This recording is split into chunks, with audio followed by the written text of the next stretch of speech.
अस्सलाम वालेकुम। माइक नहीं है, खामोश रहेंगे ज़रा इस क्लास में। लेक्चर 70 स्टार्ट करते हैं जी। और एक लेक्चर आप लोगों का यूट्यूब पे अवेलेबल हो चुका है, पता नहीं आप कब देखेंगे, कोई बात नहीं।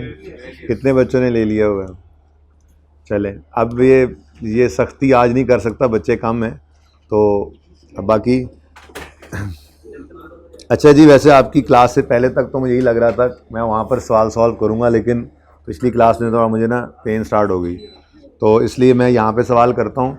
लेकिन ये छोटी सी सवाली आज हम करेंगे। बेसिकली ये 5 सवाल हैं, ABCDE, ये 5 इंडिपेंडेंट सवाल हैं।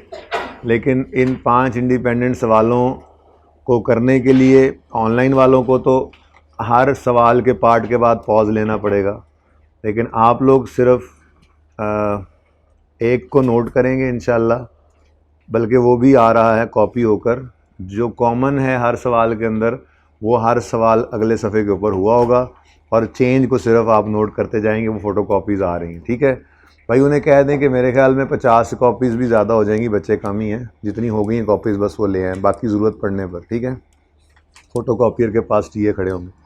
अच्छा जी, सवाल बहुत आसान है, डिविडेंड का कॉन्सेप्ट है, वो आज हमने डिस्कस करना है, ठीक है। तवज्जो से देख लेंगे इसको, आसान है, मुश्किल नहीं है। पेज नंबर है जी 635, क्वेश्चन नंबर 12। 11 हो गया था? 11 में कोई मसला तो नहीं आया? ये इस एडजस्टमेंट में कोई मसला तो नहीं आया? इसमें बस क्वार्टरली था। प्लीज़ बेटा बात सुन लें मेरी, आप लोगों ने बोलना नहीं है, इस क्लास में माइक नहीं है, ठीक है। अच्छा इसमें बस क्वार्टरली था, तो आखिरी क्वार्टर का जो है वो एक्सपेंस, इंटरेस्ट एक्सपेंस जो है वो रिसीवेबल और पेएबल होना था।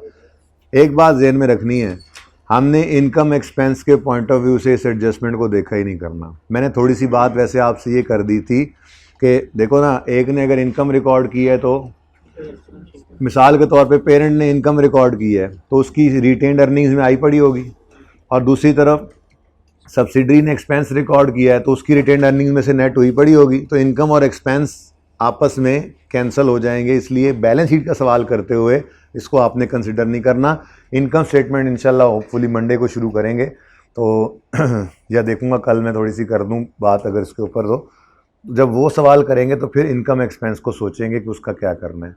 वैसे तो बैलेंस शीट तक आते आते दोनों को जब हमने लेना है, दोनों की रिटेन्ड अर्निंग्स को लेना है, तो एक ने इनकम रिकॉर्ड की हुई है, दूसरे ने एक्सपेंस किया हुआ है, तो वो तो ऑटोमेटिकली कैंसिल हो गए ना, ठीक है।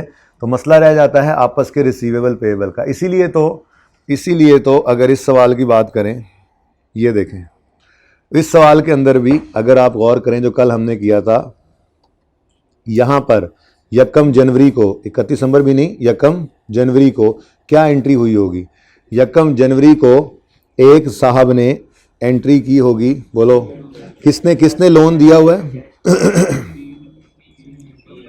पेरेंट ने, ये सब्सिडरी है ना, ठीक है, तो पेरेंट ने लोन दिया हुआ है। इसको बस रख दें फिलहाल, अभी इसको देखना नहीं है आपने, ठीक है ना, इसको बस यहाँ पे रख दो, ये खुद चलो बांट दो। अच्छा ये सुने, पेरेंट ने लोन दिया हुआ है तो पेरेंट ने इनकम रिकॉर्ड करनी है, इनकम क्रेडिट, लेकिन ये 1 जनवरी को एंट्री हो रही है। किस दिन हो रही है जी? तो जब 1 जनवरी 2014 की बात करेंगे तो कैश डेबिट और इंटरेस्ट इनकम क्रेडिट 1.8 ही होना है, ये भी बेटा बोलो 1.8 ही होना है। और दूसरी तरफ ये किसने रिकॉर्ड की एंट्री? पेरेंट ने। सब्सिडरी ने क्या एंट्री रिकॉर्ड की? Interest expense debit cash credit. तो इनकम एक्सपेंस को मैंने कहा वैसे नहीं देखना, प्रॉफिट एंड लॉस के सवाल हम देखेंगे। बहरहाल समझ भी आ रही है कि इनकम एक ने रिकॉर्ड की, दूसरे ने एक्सपेंस किया, तो दोनों अमाउंट्स नेट हो गई। नेट में क्या फ़र्क पड़ा? दोनों की रिटेन्ड अर्निंग्स लेते हैं ना, कंसोलिडेटेड रिटेन्ड अर्निंग्स में पेरेंट की पड़ी होती हैं और सब्सिडरी की रिटेन अर्निंग्स भी बंट कर इनका हिस्सा आ जाता है, तो वो तो आपस की ट्रांजैक्शन हो गई कैंसिल, ठीक है। रिसीवेबल पेबल यहाँ पर निकला ही नहीं, ठीक है। लेकिन जब हम 31 दिसंबर पर जाते हैं तो 31 दिसंबर के वक्त 30 जून पर जाते हैं, तो 30 जून की शाम को पेरेंट रिकॉर्ड करता है एंट्री, अभी पैसे आए नहीं हैं, तो पेरेंट रिकॉर्ड करता है एंट्री इंटरेस्ट रिसीवेबल डेबिट, और इनकम तो कमा चुका है, इंटरेस्ट इनकम क्रेडिट कितने से 1.8 से। और सब्सिडरी एंट्री क्या करती है जी अपनी किताबों में, इंटरेस्ट एक्सपेंस डेबिट और इंटरेस्ट पेएबल क्रेडिट। अब मैंने आपको कहा बैलेंस शीट का सवाल करते हुए आपने इस ट्रांजैक्शन में इनकम एक्सपेंस को नहीं देखना, इनकम स्टेटमेंट में जाकर देखेंगे इनका क्या करना है। और लॉजिकल सी बात है, आपस की इनकम एक्सपेंस तो कैंसिल हो जाते हैं ना, इसलिए उसका कोई फ़र्क नहीं पड़ता। अब यहाँ पे मसला ये है कि यहाँ पर तो कैश आया, एक ने रिकॉर्ड कर लिया, एक ने कैश गया रिकॉर्ड कर लिया, तो इसको कुछ नहीं करना था, ठीक है ना, इसलिए इसको इग्नोर भी कर दिया हमने। या ये कह लें अगर यही सवाल के अंदर लिखा होता कि 31 दिसंबर और 30 जून हर साल पे इंटरेस्ट भी पे हो जाता है, तो फिर यही वाली एंट्री इसी तरह की इधर भी हो जाती, कैश की, तो हम कुछ भी ना करते। मसला हमें किससे होता है, पेरेंट ने एक रिसीवेबल रिकॉर्ड किया हुआ है और सब्सिडरी ने एक पेएबल, जो कि आपस का रिसीवेबल पेएबल है, तो हम सिर्फ उसको कंसोलिडेशन के अंदर क्या कर देते हैं, कैंसिल, ठीक है ना। अब ये काम होमवर्क वाले सवाल में क्वार्टरली बेसिस पे हुआ था, और आखिरी क्वार्टर का इंटरेस्ट जो है वो रिसीव नहीं किया था पेरेंट ने और पे नहीं किया था सब्सिडरी ने, तो आखिरी क्वार्टर के लिए हमने सिर्फ यही वाली एंट्री कर लेनी थी। अब ये सारी चीज़ें बैठ के सोचते नहीं रहना, ये सिर्फ आपको समझाने के लिए था। इवन ये भी करने की ज़रूरत नहीं है, आपने बस ये देखना है आखिरी 6 महीनों का नहीं पे हुआ तो एक ने पेएबल रिकॉर्ड किया हुआ, दूसरे ने रिसीवेबल। ऐसे ही आपके होमवर्क वाले सवाल में आखिरी 3 महीने का नहीं पे हुआ तो पेएबल एक ने रिकॉर्ड किया, दूसरे ने रिसीवेबल, तो आप इस तरह से रिकॉर्डिंग कर लेंगे, ठीक है, सही है। चले, बाकी हो गया था सवाल सारा, ये भी हो गई थी एडजस्टमेंट, चलें गुड जी। क्वेश्चन है गुड, हाँ, इंटरेस्ट पर एनम लिखा भी हुआ है, और अगर ना लिखा हो ना तो रेट होता ही पर एनम है जी। आप क्वार्टर ना किया करें IFRS 16 के अलावा, ठीक है, वहां पे तो हमें अमोर्टाइजेशन कैजुअल क्वार्टरली बना रहे होते थे ना, ठीक है। करना चाहें तो कर लें रेट को, लेकिन जरूरत नहीं है ना, नॉर्मल रूटीन से चल रहा है काम, चलने दो। क्वार्टरली अगर 20% है तो फिर तो खीर हो गई है 80%। ओके जी, ये क्वेश्चन है हमारा।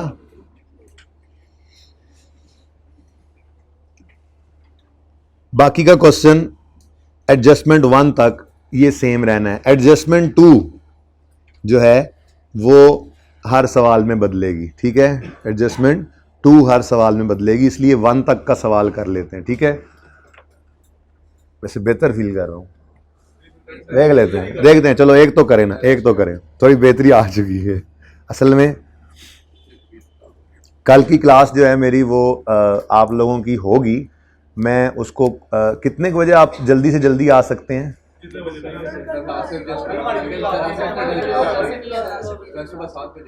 नहीं, मैं तकरीबन 10:45 पे क्लास शुरू करूँगा और 12 बजे तक ख़त्म करनी, क्योंकि 12 बजे उन्होंने मुझे कहा था आपकी क्लास के लिए। मैं कल डॉक्टर को मिलने गया ना, तो मैंने कहा आप क्लास के लिए, मेरा ज़हन में था, मैंने कहा 1 बजे आ जाऊँ, 12 बजे, मैं 1 बजे आ जाऊँ, मेरे बच्चों की क्लास चल रही होगी, मैंने कहा बच्चों को साथ ले आना। तो वो भी ना उन्होंने मेरा मजाक बनाने की कोशिश की, मैं कहा अच्छा यार, तो 12 बजे इंशाल्लाह जो है वो हम क्लास को एंड कर देंगे। तो कोशिश करूँगा एक सवाल कर लूँ, कोई छोटी मोटी डिस्कशन जो होती हैं वो फिर पेंडिंग कर देंगे मंडे पे, ठीक है ना।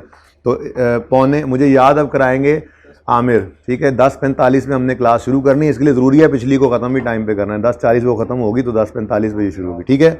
और इंशाल्लाह ये कोशिश करके 12 से भी 5-10 मिनट पहले ख़त्म करने, घंटे सवा घंटे की क्लास होगी, उसके बाद फिर एक क्लास की छुट्टी हो रही है, उनके लिए फिर मैं लेक्चर तैयार कर रहा हूँ पोस्ट वालों के लिए जी। कल वाली पता नहीं, मुश्किल है, अभी तक तो नहीं। अच्छा चलें, इसको डिसाइड करते हैं क्लास के एंड पे, ज़रा फिलहाल जो है वो ये सवाल कर लें जी।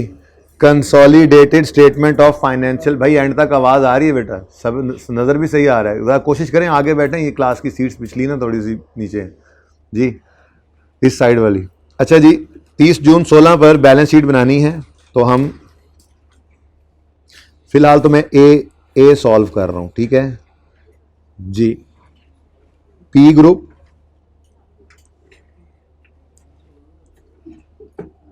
Consolidated statement of financial position as on. आप अगर इस सवाल को एक नज़र सिर्फ देख लेना, तो मैं ये चाहूँगा कि वो ऑनलाइन वाले बच्चों को तो वो अवेलेबल नहीं है हैंड आउट जो आपको मिल गया है, तो मेरे ख्याल में पहला भी सॉल्व ना करें, पहले से ही सॉल्व हुआ है।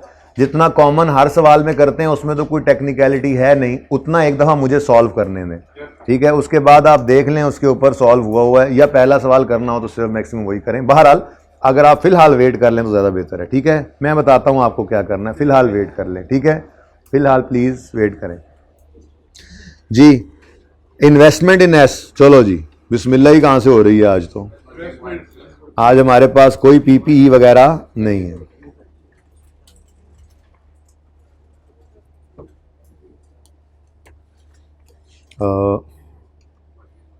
चलो इधर इतनी की जगह बनानी भी चाहिए।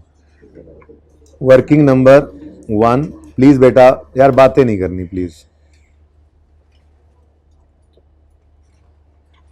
Adjustment account,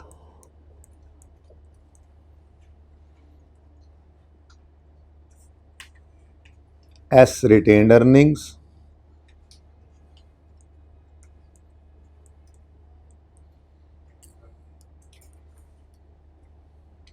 consolidated retained earnings. कोई और एडजस्टमेंट नहीं है, सिर्फ डिविडेंड को ये हमने कुर्बान किया ये सारी की सारी क्लास सिर्फ डिविडेंड की डिस्कशन के लिए, ताकि जो सिनेरियोस पॉसिबल हैं वो डिस्कस कर लें। एक लाइन की एडजस्टमेंट होती है लेकिन तकरीबन हर सवाल में पड़ी हुई होती है, तो अगर इसको यहीं पर ना ख़त्म कर दें मसले को तो ये मसला फिर आता चला जाएगा। पेएबल टू एनसीआई आ गया। अच्छा जी, ये सवाल होगा मेरा, ठीक है जी।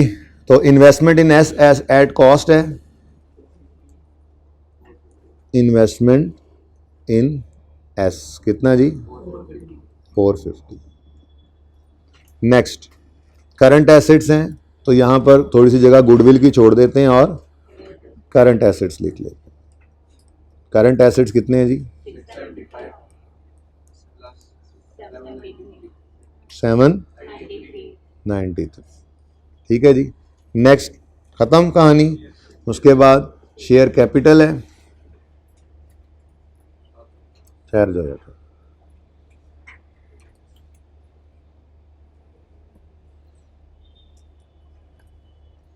शेयर कैपिटल ऑफ पेरेंट 750, ये फेस पर आ गया। शेयर कैपिटल ऑफ सब्सिडरी 500, ये वर्किंग 1 में चला गया 500, ठीक है जी। Next retained earnings of parent कहाँ जाती हैं जी, क्लोजिंग है ये वर्किंग 3 में, और retained earnings of subsidiary closing working 2 में, ठीक है।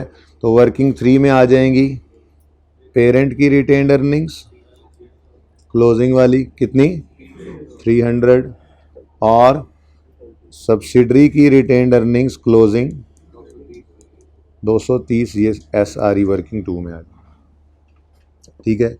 नेक्स्ट है जी, आपको करंट लायबिलिटीज़ लिखने से पहले इधर कंसोलिडेटेड रिटेन्ड अर्निंग्स को जगह देनी पड़ती है और एनसीआई को, ठीक है जी। उसके बाद जी करंट लायबिलिटीज़ हैं जी 75 प्लस 63, 75 प्लस, देखो आप लोगों के लिए हम इंतज़ार कर ले थे जो अब आ रही हैं, हमने कुछ भी नहीं किया देखो अभी तक।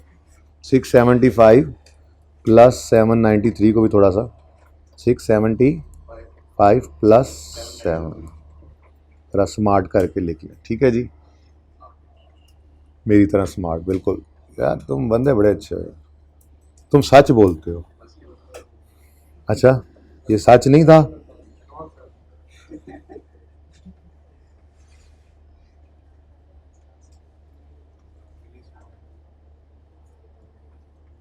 लो भाई, ये क्वेश्चन है हमारा। इतना क्वेश्चन हर सवाल में कॉमन नहीं, अभी नहीं, अभी नहीं, एक और भी, ये भी पढ़ लो। नंबर वन, ऑन यकम जुलाई 15, 30 जून 16 पे खड़े हैं, और यकम जुलाई 15 पर P acquired 60% shares of S when SRE were तो ये मिसिंग भी नहीं है आज, subsidiary retained earnings acquisition date वाली गिवन कितनी जी, 20 की, ये प्री है, ये रिटेन्ड अर्निंग्स फ्री वाली इधर आ गई, कितनी जी, 20। ठीक है जी, और सवाल खामोश है, इसलिए हमने सब्सिडरी को प्रोपोर्शनेट बेसिस पर रखना है। कहीं ना फेयर वैल्यू के बारे में कहा हुआ, तो प्रोपोर्शनेट बेसिस तो है ही है ना हमारे पास। ठीक है, कितना जी, 520। कितने परसेंट हमने एक्वायर किया हुआ है, तो एनसीआई आज है फेयर वैल्यू पे, प्रोपोर्शनेट बेसिस पर है, तो 520 का 40% कितना आया, 208। ये 208। इतना सवाल जी, हर सवाल इतना हुआ करेगा। ये वर्किंग 1 आज है जी प्रोपोर्शनेट बेसिस पर, और कितना जी, 208। ठीक है, क्लियर है जी। तो ये सवाल कॉमन है। गुडविल भी बल्कि निकाल दो, गुडविल पे भी कोई असर नहीं पड़ना। 138 balancing, 138 adjustment account credit, goodwill debit हो जाएगी बैलेंस शीट में। कोई इंपेयरमेंट की एडजस्टमेंट नहीं है, वो हमने सीखी हुई है। तो 138।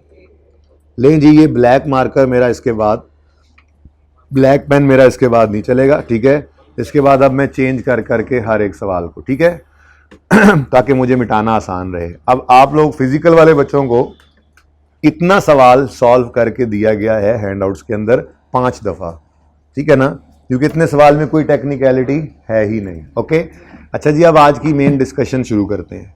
इतना सवाल भाई सॉल्व है, इसको फिर इसलिए टेंशन नहीं लेनी आपने। इतने सवाल से आगे की कहानी अब आपने हर सवाल के अंदर लेकिन समझने के बाद सॉल्व करते जाना है।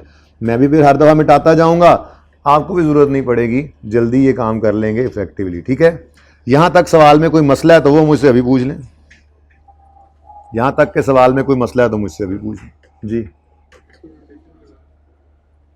अच्छा जी, नहीं, आप सीट चेंज कर लें। अच्छा जी सुने प्लीज़, अब बड़े ध्यान से बात सुननी है। ये बात सब पार्ट्स के ऊपर एप्लीकेबल हो जानी है, इसलिए बड़े ध्यान से सुनो। डिविडेंड, ये है पेरेंट, इसने एक्वायर किया हुआ है सब्सिडरी को, और सब्सिडरी ने अनाउंस किया है डिविडेंड।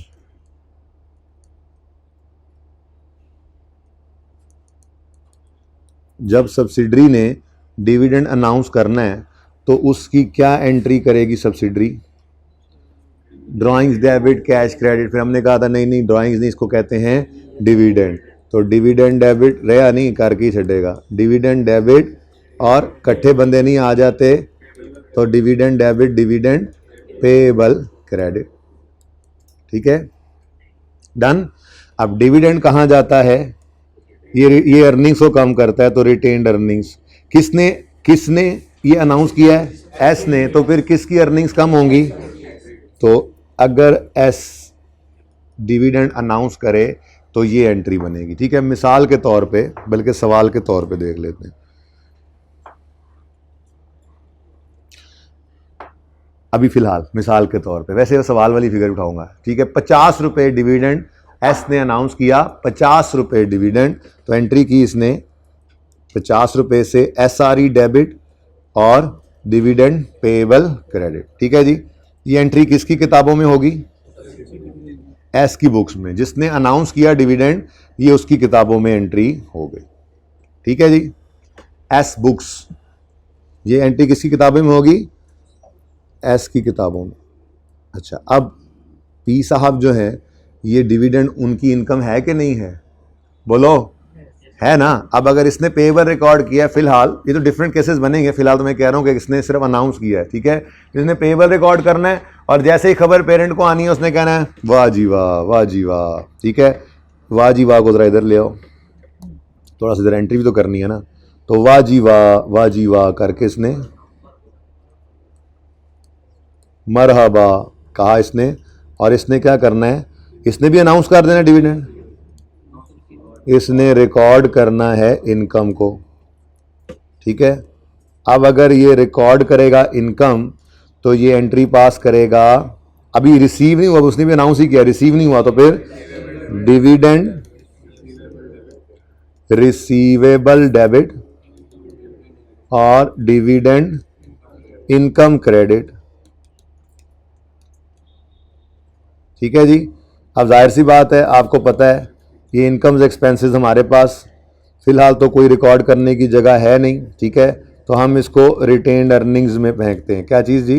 डिविडेंड इनकम, ठीक है ना। और रिटेन्ड अर्निंग्स किसकी? जिसकी ये इनकम बनी है, ठीक है। तो CRE debit dividend income credit और पूरा 50 इधर रिकॉर्ड कर लेंगे। जी हाँ, ये पूरा 50 रिकॉर्ड करेंगे तो इमरान खान लट उठा के आएगा, भाई साहब सारा डिविडेंड आपका नहीं है, इसमें से 40% तो मेरा है, आप सिर्फ रिकॉर्ड करेंगे अपने 60% को। बराए मेहरबानी इंतज़ार कीजिए और इस 50 को पहले 60% कीजिए। तो 50 इंटू 60% ये इनकम कमाई है, कितना? ठीक हो गया जी। तो ये हैं जी सेपरेट किताबों की जर्नल एंट्रीज, ठीक है। सेपरेट बुक्स में ये जर्नल एंट्रीज होनी है सब, ये दोनों सेपरेट बुक्स हैं, ठीक है ना। ये जो लाइन मैंने लगाई होती है ना, ये सेपरेट बुक्स होती हैं, ठीक है। P books separate, P separate books, S separate books, ठीक है। एस का गला ही कट गया। पी सेपरेट बुक्स जी, नहीं देख लो, एस की सेपरेट बुक्स और पी की सेपरेट बुक्स, ठीक है। ये वही है, ये वही काम है जो इधर इन्होंने करके दिया होता है हमें, पी और एस अलग अलग। ये हमने भी ये क्या रखा, क्या किया, इसको अलग अलग रखा हुआ, ठीक है, जो नजर नहीं आ रहा। लें, ये डिस्कशन किसकी चल रही है जी? ये डिस्कशन चल रही है डिविडेंड अनाउंस्ड बाय एस, ठीक है। Dividend of S, dividend of S, अगर एस अनाउंस कर दे, बल्कि डिविडेंड ऑफ एस नहीं, डिविडेंड अनाउंस्ड बाय एस करते हैं, ठीक है। डिविडेंड अनाउंस्ड बाय एस, अगर एस डिविडेंड अनाउंस करे तो फिर ये सेपरेट बुक्स के अंदर एंट्रीज की जाती हैं, ठीक है। अच्छा, अब ये तो हो गई सेपरेट बुक्स, ये सेपरेट, ये सेपरेट, और कितना सेपरेट करूं, ये हैं जी सेपरेट बुक्स, ठीक है। सेपरेट बुक्स पी की और एस की। अब जब हम आएंगे कंसोलिडेशन करने फॉर इधर क्या हुआ है, ठीक है, तुम्हारी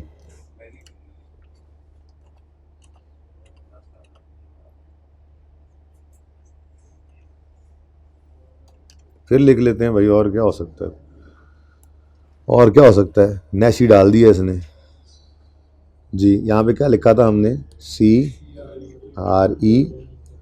में डिविडेंड इनकम, भाई डिविडेंड इनकम, ठीक है ना। लेकिन ये इनकम अभी हम रिकॉर्ड नहीं कर सकते, ये लिख इसलिए देता हूँ कि प्रॉफिट एंड लॉस के सवाल भी आने वाले हैं। बहरहाल ये क्या बात की जी, जी बोलें।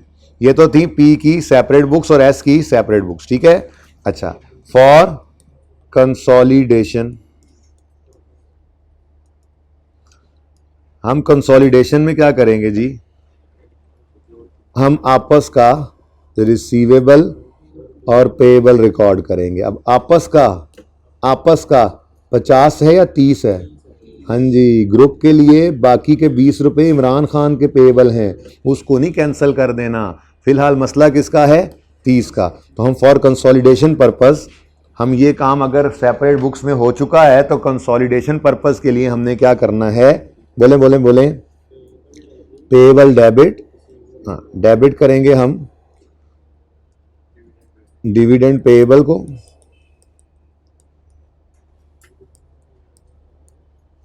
और क्रेडिट करेंगे हम डिविडेंड रिसीवेबल को, पूरे 50 से, पूरे 50 से, पूरे 50 से नहीं, ठीक है जी, सही है। तो हमने डेबिट किया डिविडेंड पेएबल को और क्रेडिट कर दिया डिविडेंड, ये हमने आपस का रिसीवेबल पेएबल कैंसिल कर दिया, ठीक है जी। अब ज़रा ध्यान से इधर देखिएगा, एक काम है ये कि जो, बल्कि इस तरह ही तरतीब से, एक काम है ये, एस ने डिविडेंड अनाउंस किया और अपनी किताबों में रिकॉर्ड कर लिया, जो हम FAR 1 से सीख कर आए हैं। कोई भी कंपनी जब डिविडेंड अनाउंस करे तो एंट्री करती है डिविडेंड डेबिट रिटेन्ड अर्निंग्स और डिविडेंड पेएबल क्रेडिट। जब एस ने डिविडेंड अनाउंस किया तो फिर पी ने भी अपने हिस्से को रिकॉर्ड किया, पी ने पूरा 50 नहीं रिकॉर्ड करना, पी ने उसके डिविडेंड में से अपने हिस्से को रिकॉर्ड किया। ये दो काम हो गए, पहला काम। दूसरा काम, और तीसरा काम वो हमने किया, हमने for consolidation purposes cancellation of आपस का रिसीवेबल पेएबल कर दिया, ठीक है जी, डन जी। ये 3 काम हैं, टोटल में ये 3 काम हैं, ठीक है। ये 3 में से जो नहीं हुआ होगा वो हम कर लिया करेंगे। ये है डिविडेंड ऑफ एस की डिस्कशन फॉर कंसोलिडेशन पर्पजेस, ठीक है। ये तो जनरल बात है ना कि ये 3 काम होने चाहिए। सेपरेट के अंदर एस पूरा डिविडेंड रिकॉर्ड करता है और पी उस डिविडेंड में से अपने शेयर को रिकॉर्ड करता है, इनकम, ठीक है। और फिर कंसोलिडेशन में हमने आपस का रिसीवेबल पेएबल कैंसिल करना होता है। देखो 50 के पेएबल उसने रिकॉर्ड किया, पेएबल्स में आ रहा होगा, हमने 30 माइनस कर दिया तो 20 पड़ा रहेगा, वो पड़ा रहने दो, वो पेएबल टुवर्ड्स इमरान खान है, वो आपस का रिसीवेबल नहीं है, पेएबल नहीं है, ठीक है। और भाई समझ रहे हो। अच्छा, अब ये 3 काम हैं, कभी सवाल के अंदर ये तीनों नहीं हुए होंगे तो क्या करना पड़ेगा, तीनों करेंगे। सेपरेट की गलती भी पहले सही करके फिर कैंसिलेशन करनी है। सवाल में कभी पहला हो जाएगा, दूसरा नहीं होगा, तीसरा भी नहीं होगा, कभी पहला हो जाएगा, अच्छा पहला नहीं होगा, दूसरा हो जाएगा, तीसरा हो जाएगा, कभी तीनों ही हो जाएंगे, फिर कुछ भी नहीं करेंगे। ये वो सारे क्वेश्चन हैं, ठीक है। एक सिनेरियो होगा किसी ने भी कुछ नहीं किया, कुछ भी नहीं हुआ, तीनों काम करेंगे। दूसरा होगा एस ने रिकॉर्ड कर लिया, पी ने नहीं किया, वो भी करेंगे, और ठीक है। तीसरा, इसी तरह से डिफरेंट सिनेरियो में देखते जाते हैं। तो ये सारे मुख्तलिफ सवालात हैं, ये काम करना है हमने। अब मैं आपके लिए ना फिर दोबारा से ये काम कर देता हूँ, ठीक है। यहाँ पर मुझे बताइए, पी की पहले एस, तरतीब से चलते हैं। एस की बुक्स में क्या एंट्रीज होनी चाहिए, एस बुक्स बोलो, डिविडेंड डेबिट की पूरी बात लिख दो ना, एस रिटेन्ड अर्निंग्स भी आप लिख दो, समझ के तो आ ही गए हो, ठीक है। एस रिटेन्ड अर्निंग्स डेबिट, क्यों जी, वो डिविडेंड है जी, डिविडेंड, तो डिविडेंड डेबिट और डिविडेंड पेएबल क्रेडिट, ठीक है। कितनी अमाउंट से, अब ये सवाल से देख लो 50 ही है, तो मैंने वही लिख लिया था, ठीक है। S declared a 10% dividend before year and, और शेयर कैपिटल है एस का 500, तो 10% कितना बनता है, 50। तो S retained earnings debit dividend payable credit 50 से, ठीक है। उसके बाद ठहर जाओ, ये तो अभी नहीं, अभी सवाल शुरू नहीं किया अगला। पी की बुक्स के अंदर, सेपरेट बुक्स के अंदर क्या होना चाहिए, बोले डिविडेंड रिसीवेबल डेबिट और dividend income consolidated retained earnings में डिविडेंड इनकम क्रेडिट। अब ये करेगा शेयर ऑफ एस डिविडेंड जो इसका बनता है, ठीक है ना। चलो ये 50 का 60%, ठीक है। और ये भाई साहब की भी कैलकुलेशन शो कर देनी चाहिए थी हमें, ठीक है। इन्होंने कैसे निकाला ये, इन्होंने 500 का 10% 50 डिविडेंड रिकॉर्ड किया पूरा, ठीक है, और पी ने उसमें से अपना हिस्सा यानी 60 वो रिकॉर्ड कर लिया, ठीक है जी। और कंसोलिडेशन में क्या करेंगे जी, हम सिर्फ आपस का रिसीवेबल पेएबल कैंसिल करेंगे, तो डिविडेंड पेएबल डेबिट कर देंगे और डिविडेंड रिसीवेबल क्रेडिट कर लेंगे, ठीक है जी। और इस 30 से ही मसला है, ठीक है जी। अच्छा, अब ये 3 काम हैं, ये किसी सवाल के अंदर तीनों हो जाएंगे, किसी में 1, किसी में 2, तो मैं 1 बाय 1 इनको अब देखता जाता हूं। पहले हम करते हैं ए।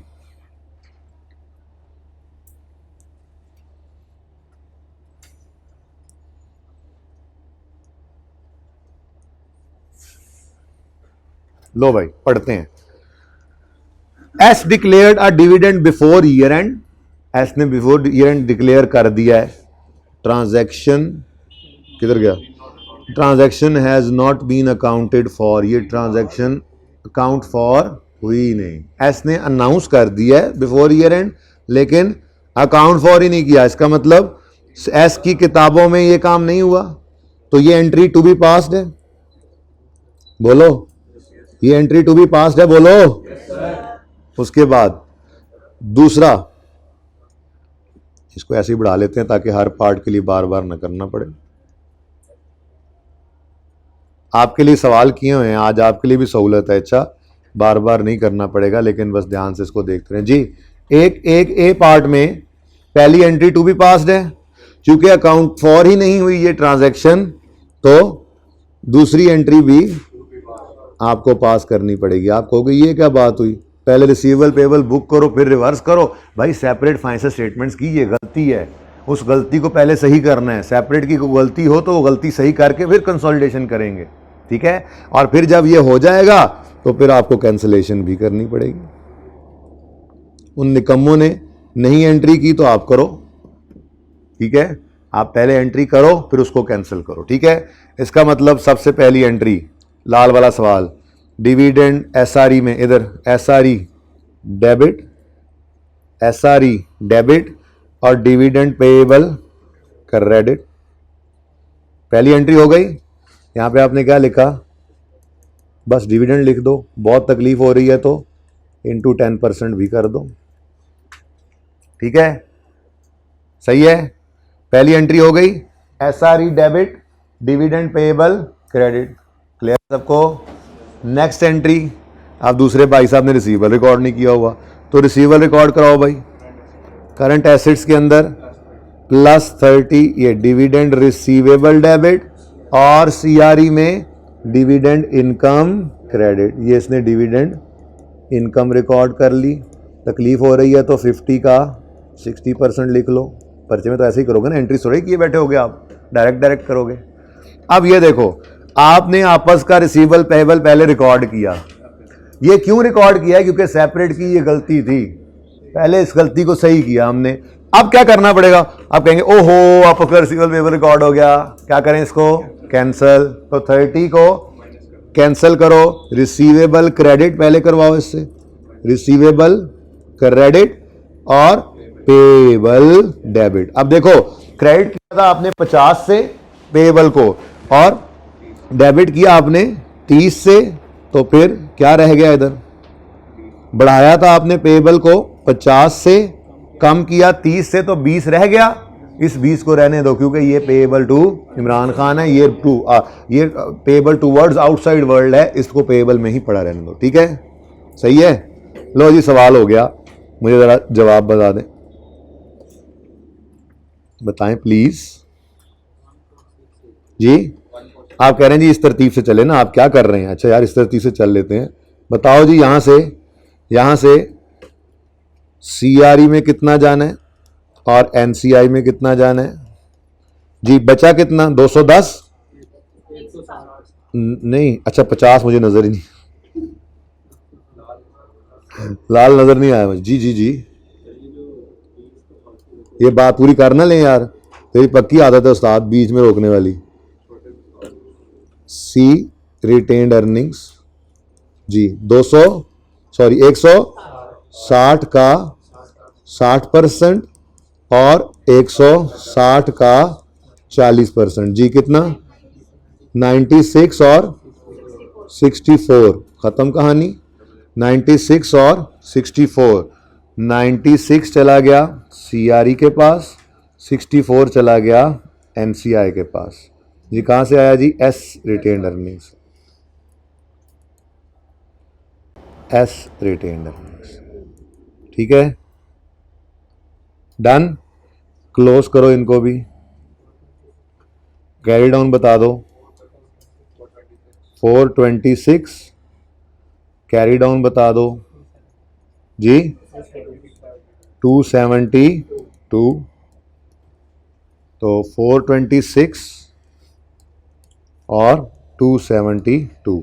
लें भी टोटल्स बताएं। अब करंट एसेट्स का टोटल बता दें। 1468। Grand total 1606। इधर करंट एसेट्स का टोटल 158 1606। ठीक है जी, ये आ गया मुकम्मल सवाल आपके सामने। ये ले जी, सवाल पूछिए। जी भाई साहब का सवाल जो है, अगर आप लोग इसको 1 मिनट रोकें, नोट करने को 1 मिनट के लिए रोक दें तो ये सुन लें, सवाल मुनासिब है। भाई साहब कह रहे हैं कि NCI को जो 20 जाना था वो नहीं गया। भाई वो चला गया है। देखें, आपने यहाँ पर 230 में से 50 निकाल कर इसको 50 निकाल कर उसमें से 30 इसको दे दिया है और 20 का पेबल आपने पड़ा रहने दिया है। तो ये जब लेने आएगा तो इमरान खान को लायबिलिटी पे कर देंगे। ठीक है, उसको NCI के अकाउंट में डालने की बजाय अलग से पेबल ही तो रखा हुआ है, जब वो आएगा तो वो पेबल ले जाएगा। ठीक है जी। जी बेटा, रिसीवेबल रिकॉर्ड कर लें, वो अपनी किताबों में करेगा बेटा। NCI हम NCI की किताबें नहीं बना रहे हैं, ठीक है ना। हम इंशाल्लाह जब अभी एसोसिएट शुरू करेंगे ना, सब्सिडरी खत्म करके, तो हम किसी के NCI हुआ करेंगे, तो फिर हम रिसीवेबल रिकॉर्ड करेंगे। बात समझिए, इमरान खान अपनी किताबों में रिसीवेबल रिकॉर्ड क्यों नहीं करके बैठा होगा? बिल्कुल करके बैठा होगा। वो 20 रुपए की रात तक रहा होगा, किसी भी वक्त लेने आ जाएगा। लेकिन वो उसकी किताबें हैं बेटा, हमारी नहीं है। हमारे लिए तो NCI को पेबल था 20 ग्रुप को, ग्रुप की तरफ, ग्रुप लायबल फील कर रहा है टुवर्ड्स इमरान खान 20 रुपए से, तो वो लायबिलिटी करंट लायबिलिटी में पड़ी तो है। 50 ऐड किया है, 30 माइनस किया, तो पेबल टुवर्ड्स इमरान खान है। उसने रिसीवेबल बुक करना है तो अपनी किताबों में करे ना, हम थोड़ी करेंगे। ठीक है,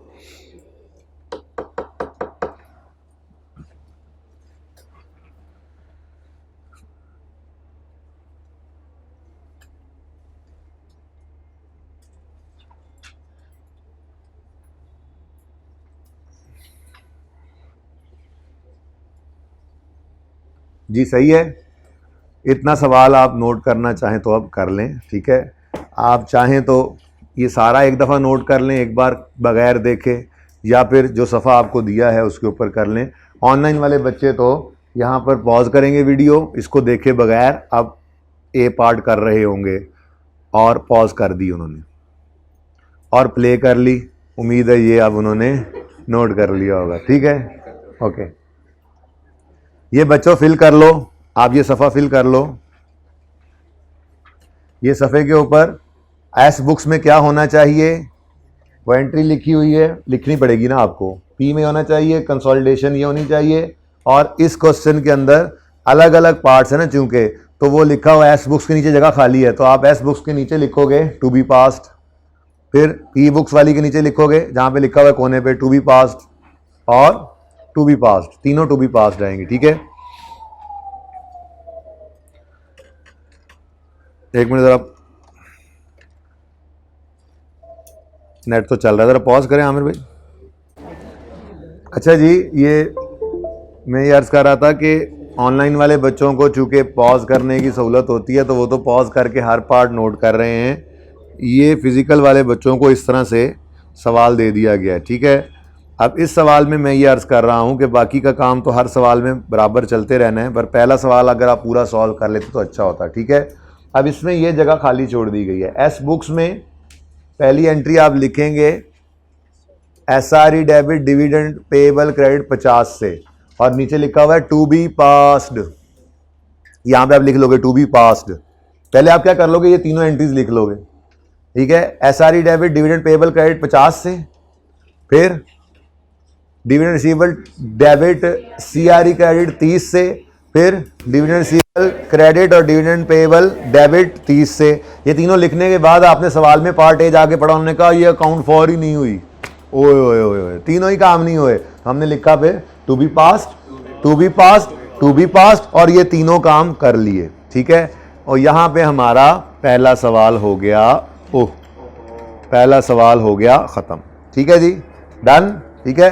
यहां तक जितने बच्चे भी हैं वो नोट कर लें, ऑनलाइन वाले पॉज करके, और आप लोग इस पेज को फिल कर लें पहले वाले को जल्दी से, ठीक है। आपको मैं पूरे 2 मिनट देता हूं।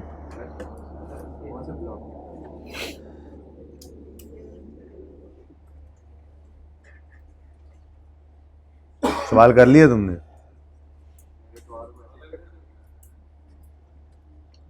अब ये लिख रहा है भाई, लिखने दो इसको जल्दी से।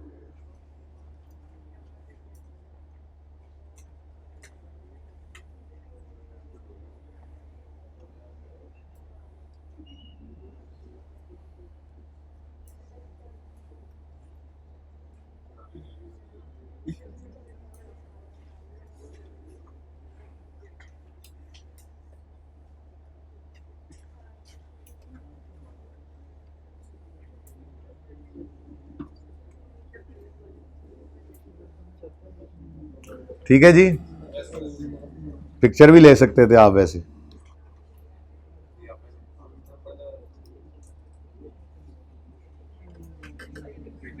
अच्छा जी, अब मैं रब कर रहा हूं सिर्फ ये रेड से जो लिखा है मैंने,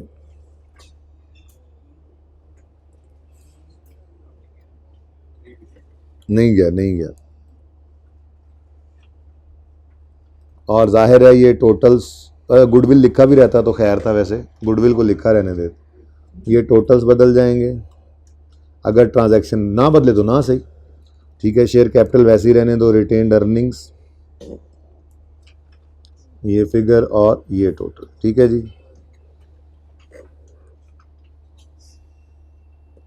उसके बाद यहां पर पता नहीं ये एंट्री आती है या नहीं आती है, इसलिए ये फिगर्स भी चेंज हो सकती हैं ये बदलने की वजह से, बाकी कुछ चेंज नहीं हो रहा। हो सकता है ये एंट्री हो सकता है ना हो, मैंने आपको कहा था ऑप्शन सारे ही चलेंगे, ठीक है। इसलिए अब ये भी बदल सकता है और क्लोजिंग्स भी बदल सकते हैं, ठीक है। ये सवाल बाकी सारे का सारा सेम है। नहीं बेटा, आप लोगों को समझाना है कि देखो ये चीज़ चेंज हुई, कॉपी करके पेस्ट नहीं करूँगा मैं, ठीक है। कौन कौन सी चीज़ चेंज हो रही है इसको ज़रा देखना चाहेंगे हम, ठीक है ना। ये मैं बोर्ड के ऊपर करता तो मैं ऐसे ही करता, लेकिन मैं यहाँ बैठा हूँ तो अब मैं कॉपी पेस्ट नहीं कर रहा, ठीक है। क्या क्या चीज़ बदल गई हमने ये देखा। एंट्री पढ़नी थी, ये इधर पढ़ भी सकती है, एंट्री नहीं भी पढ़ सकती है, एसआरई में भी और सीआरई में भी। और अगर एसआरई में पढ़ जाए तो फिर जो फिगर थी वो और थी, ना पढ़े तो और हो सकती है, इसलिए ये फिगर बदल सकती है, तो फिर यहाँ वाली फिगर्स भी बदल सकती हैं। जब यहाँ वाली फिगर्स बदल सकती हैं तो फिर यहाँ पे मैं ये पक्का लिख लेता हूँ मैं, चलो यहाँ से भी एसआरई से कुछ आता होता है यहाँ पे, ठीक है ना।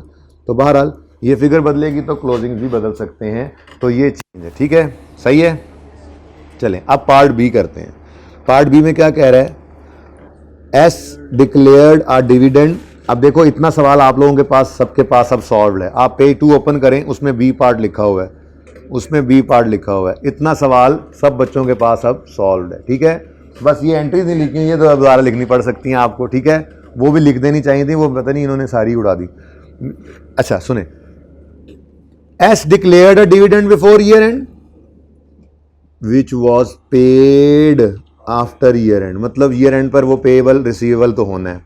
आगे कहता है, और भाई देखो जरा इधर, dividend has correctly been recorded by both,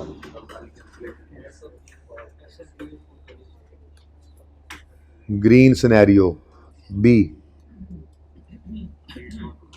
ठीक है। हाँ जी, बोथ ने करेक्टली रिकॉर्ड कर लिया बोथ ने, तो फिर बल्कि यूं लिख देते हैं ऑलरेडी पास्ड। ये क्या है जी, ऑलरेडी पास्ड, तो फिर आपने इसको पास नहीं करना, ऑलरेडी पास्ड, तो फिर ये एंट्री भी पास करने की ज़रूरत नहीं है। लेकिन अगली बात तो आपको पता है, क्योंकि वो पे नहीं हुआ तो आपस का रिसीवेबल पेबल, चूंकि इन दोनों ने रिकॉर्ड कर लिया हुआ है तो आपस का रिसीवेबल पेबल तो आ गया होगा, तो फिर ये एंट्री हमें पास करना पड़ेगी, टू बी पास्ड। ठीक है जी, तो ऐसे ही आसान आसान सिनेरियोज हैं, ठीक है, बस ध्यान से देखते चले जाएं जी। तो सिर्फ क्या करना है, dividend payable debit, dividend receivable credit कर देना है। तो इस सवाल के अंदर पेएबल को कम करो 30 से और रिसीवेबल को भी कम कर दो 30, ये रिसीवेबल क्रेडिट और ये payable debit. Question is over. क्यों? क्योंकि इधर रिकॉर्ड जिसने करना था वो कर दिया हुआ है, 230 तक आते आते वो माइनस कर चुका होगा, और ये भी इस फिगर तक आते आते इस इनकम को ऐड कर चुका होगा, क्योंकि उसने लिखा हुआ है both have accounted for this transaction correctly. Question है तुम्हारे जहन में कोई? सपोज नहीं, जो जुमला लिखा हुआ है वो बताओ, समझ आ रहा है? हाँ, सपोज क्या करना चाह रहे हो? तो वो ना लिखे तो फिर वो आगे सिनेरियो देखते हैं, ना हुआ तो फिर देखेंगे, ठीक है। फिलहाल सपोज ना करो, ये जो लिखा हुआ समझ आ रहा है? दोनों ने रिकॉर्ड कर लिया है, दोनों ने रिकॉर्ड कर लिया है, तो सेपरेट बुक्स में ये एंट्री ऑलरेडी पास्ड है, आपने कुछ नहीं करना, ये एंट्री भी ऑलरेडी पास्ड है, आपने कुछ नहीं करना। फिर करना क्या है, सिर्फ आपस का receivable payable cancel, dividend payable debit, dividend receivable credit. 30 रुपये से ये आपने ग्रीन एंट्री पास की और कहानी खत्म, सवाल खत्म है जी। बताएं जी, करंट एसेट्स आपको कि जी यहां से चलें, यहां पे अब क्या बच गया, 210 है। अब 210 को बांटो 126 और 84, 126, ओहो ये बाद में मिलना कोई नहीं है मुझे, 126 क्या क्या मिटाना है तो बाद में कुछ ज़्यादा थोड़ा ना हो जाए। 126 और 84, 126 और 84, ठीक हो गया जी। उसके बाद इसको भी ख़त्म कर दो, 426 आ गया और ये 292, ठीक है। तो हर सारे सिनेरियो एक सवाल में नहीं आ जाने भाई, इनमें से कोई एक सिनेरियो हुआ करेगा, ठीक है ना। पहला होगा तो पहले रिकॉर्ड करेंगे, फिर आपस का रिसीवेबल पेएबल कैंसिल करेंगे। दूसरा हो गया तो वो उसने रिकॉर्ड किया और सवाल खुद बताया करेगा, पास पेपर के अंदर से उठाई हुई एडजस्टमेंट है ना, सवाल खुद बताया करता है, ठीक है। ये हो गया तो फिर आपने सिर्फ रिसीवेबल पेएबल कैंसिल करना है जब उन्होंने कर लिया, ठीक है। बताओ जी, 1438, 1576 आ गया। उसके बाद CRE का टोटल आया 426 और 292 आया, NC आएगा 108 है, चेक भी कर लिया करो, हमें ना बोलता करो, 1576, ठीक है जी। ये आपका बी क्वेश्चन हो गया। You can take the picture and you must fill the question quickly.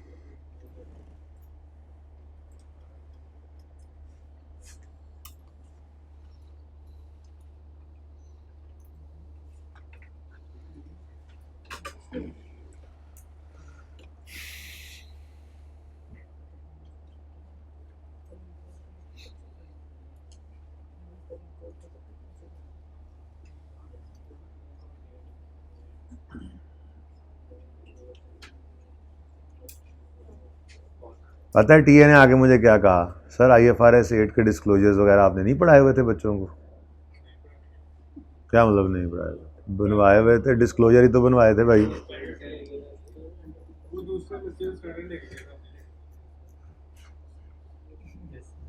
तुम्हें स्टैंडर्ड को क्या करना था, स्टैंडर्ड यूज, अभी टेस्ट डिस्कस करता हूँ मैं इस सवाल करा के। नेक्स्ट चलें आगे।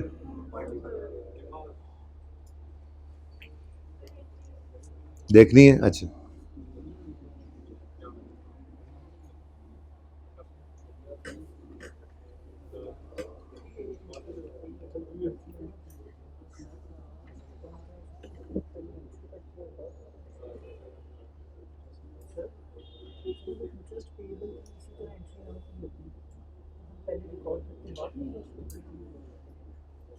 सेपरेट की कोई भाई साहब पूछ रहे अगर इंटरेस्ट पेएबल की एंट्री एक ने रिकॉर्ड ना की होती तो पहले रिकॉर्ड करते फिर रिवर्स। आप सेपरेट की गलती पहले सही करनी है, गलती तो सही करनी है ना, जो करेक्शन ऑफ एरर आज तक करते आए हो सही करके फिर कंसोलिडेशन करते कहना हो ये तो आपस का रिसीवेबल पेएबल। मिसाल के तौर पे एक ने पेएबल रिकॉर्ड नहीं किया, दूसरे ने अगर रिसीवेबल किया हुआ है तो किस रिसीवेबल को कैंसिल कर दोगे, किसके साथ, जो पेएबल रिकॉर्डेड ही नहीं है उसके साथ। तो पहले गलती सही करनी, इंडिविजुअल गलती पहले सही करके फिर कंसोलिडेशन करनी। डन जी। Eraser is out, rubbing the green once.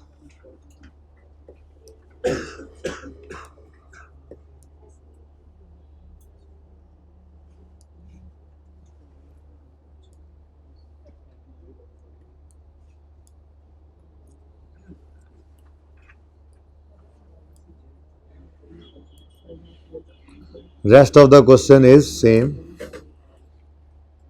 ठीक है जी, बस ये फिगर्स जो मैंने मिटा दी ये नहीं है। आप तीसरा सफ़ा ओपन करें, आपको इतना सवाल फिर सॉल्व हुआ मिल जाएगा उस पर।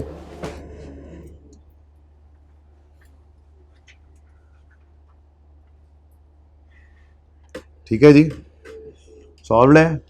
चलो अब देखते हैं। S declared dividend before year and, P has correctly recorded, S had not yet accounted for। जी तो आ जाते हैं इधर, वो कह रहे हैं जी अब फिर दोबारा रेड कर लेते हैं C के लिए जी।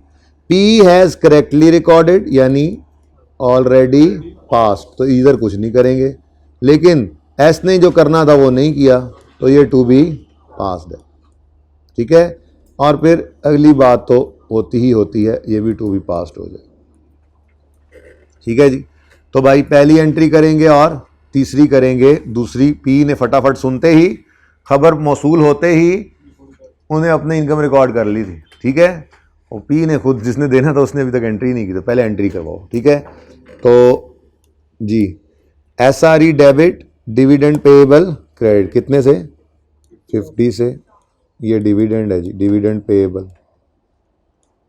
ठीक है, SRE डेबिट और डिविडेंड पेएबल क्रेडिट होगी। डबल एंट्री आपने नोट्स के ऊपर लिखें, लिख ली डबल एंट्री। उसके बाद क्या करना है जी, पी की रिकॉर्ड करें इनकम, वो ऑलरेडी पास्ड है, वो ऑलरेडी पास्ड है। ठीक है, अब क्या करें, आपस का रिसीवेबल पेएबल कैंसिल करना है तो कर देते हैं जी, रिसीवेबल क्रेडिट माइनस आपस का रिसीवेबल पेएबल 30 है। ठीक है, और पेएबल डेबिट, अब रह गया इमरान खान का पेएबल बस 20 रुपए। ठीक है, सही है जी, फरमा दें। इधर कितना रह गया जी, 160 का 40%,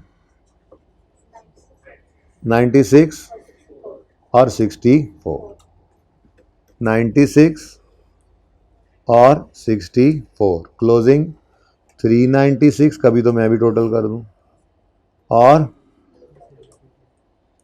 272 जी। CRE आ गया 396, NCI आ गया 272, करंट एसेट्स का टोटल 1438, ग्रैंड टोटल 1576, और करंट लायबिलिटीज का टोटल 158, ग्रैंड टोटल 1576। ठीक है जी, ये सॉल्यूशन हो गया तीसरे का।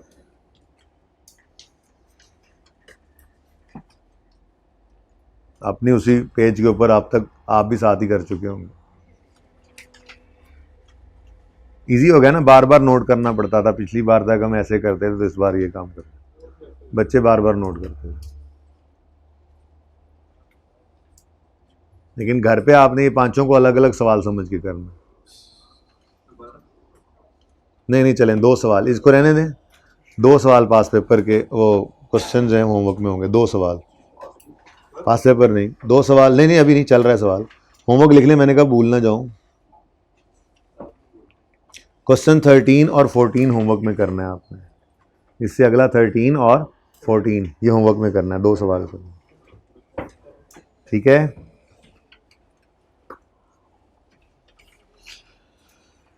जी मिटा दूं?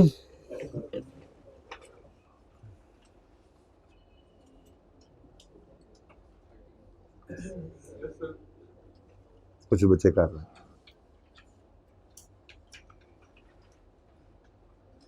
कल इस टाइम तक आप लोगों की छुट्टी हो चुकी होगी है।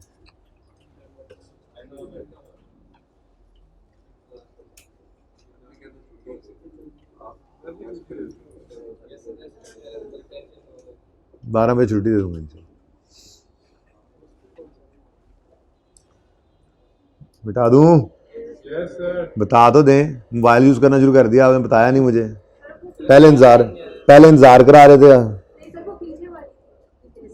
हाँ भाई सब ने नोट कर लिया, मैं मिटाना शुरू कर दिया। इल्जामात लग रहे हैं एक दूसरे से।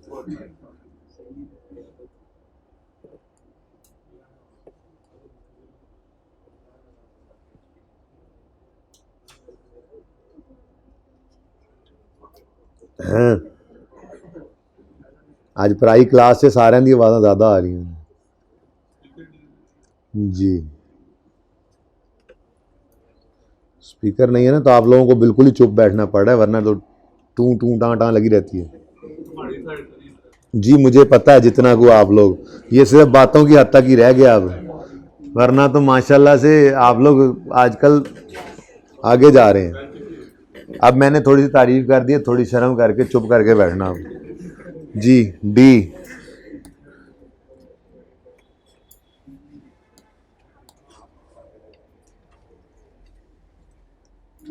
नहीं, गल ही कोई नहीं। D S declared a dividend before year end, S has correctly recorded, P has not. यार इतना आसान काम है यार। नहीं नहीं, रहने रोने को नहीं देना। नहीं, आप घर जाके बेशक दोबारा करिएगा, एक बारी तो भाजन मैं करावांगा। देखो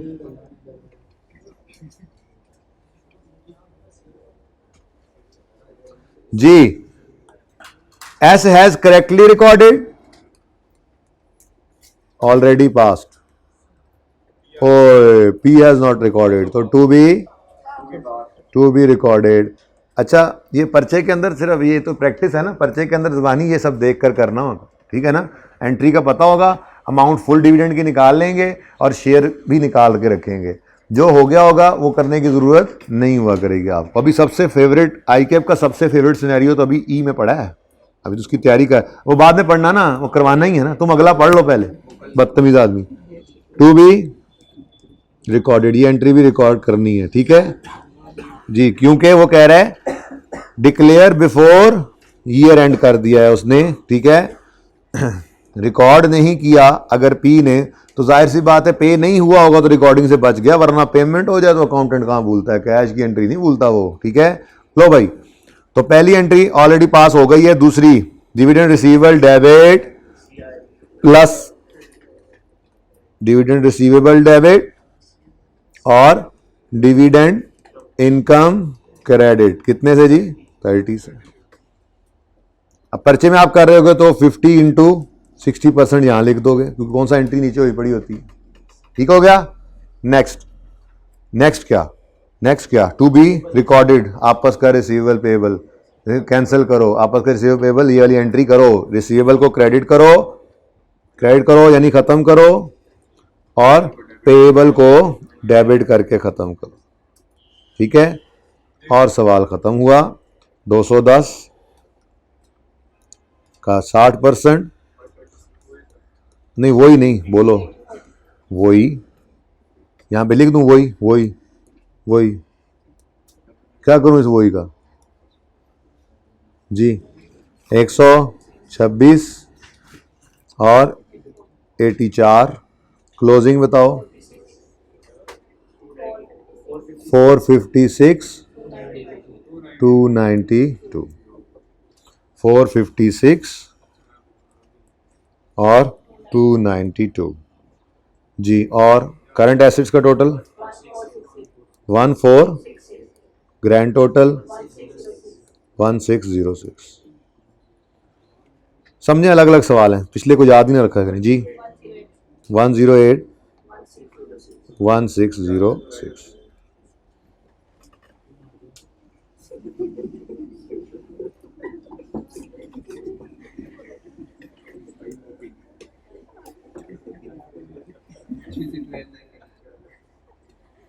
ये जी डी हो गया।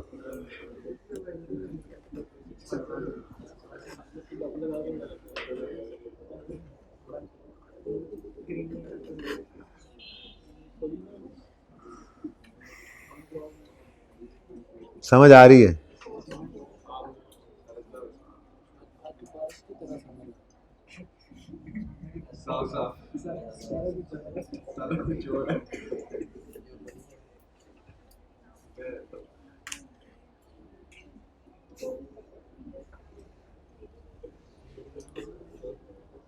पिंड दी याद ताज़ा हो गई है जी बच्चों, मिटा दूं?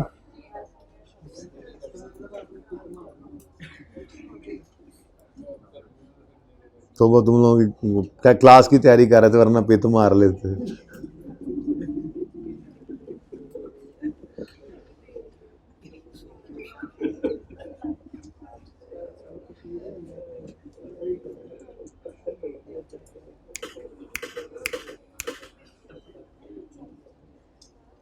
ये सफेद ही हैं, फिर भी इतना टाइम लग रहा है।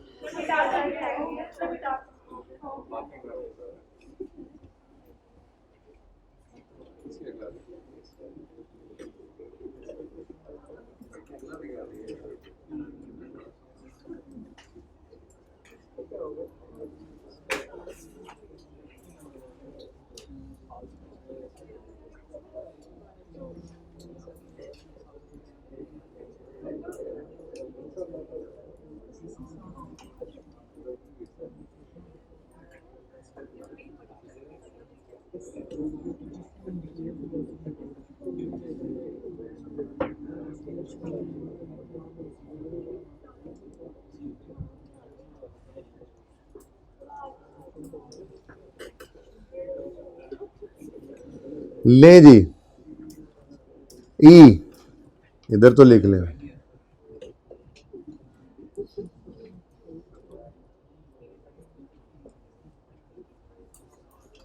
S paid a dividend before year end. लो जी, सुकून हो गया।